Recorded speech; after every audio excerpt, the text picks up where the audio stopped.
அனைவருக்கும் இனி காலை வணக்கம். இன்றைக்கி ஒரு சிறுகதை தான் பார்க்க போகிறோம். ஒரு அரசியல்வாதி இறந்துடுறாரு. அவருடைய ஆவி மேலோகம் போகுது.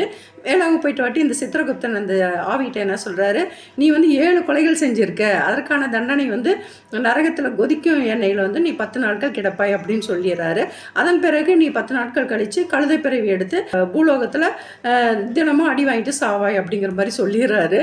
உடனே இந்த அரசியல்வாதி இல்லை, அவர் உடனே என்ன சொல்கிறார், இல்லை நான் ஒத்துக்க மாட்டேன், நான் போய் தலைவரை பார்க்குறேன், அதாவது யமதர்மனை பார்க்குறேன் அப்படிங்கிறாரு. சரி போ இப்போ பார்த்துட்டு வா அப்படிங்கிறாரு. இவர் அரசியல்வாதி போய் நேராக யமதர்மன்ட்ட போகிறாரு. ஹலோ தலைவரே, வணக்கம், நான் இந்த மாதிரி அரசியல்வாதி தான் வந்திருக்கேன். என்ன தலைவரே, எனக்கு இந்த மாதிரி தண்டனை கொடுத்துருக்கீங்க, 7 கொலைகள் செஞ்சுருக்கேன்.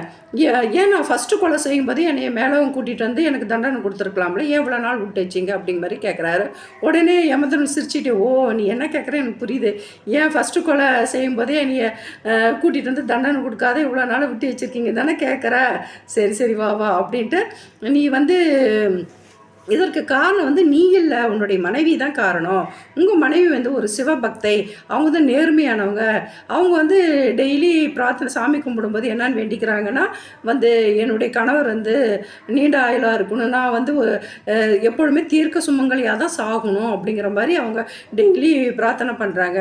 அதுதான் காரணம். அவங்க போன வாரம் இறந்துட்டாங்க, அதனால தான் உன்னை கூட்டிகிட்டு இப்போ தண்டனை கொடுக்குறோம் அப்படின்னு சொல்கிறாரு.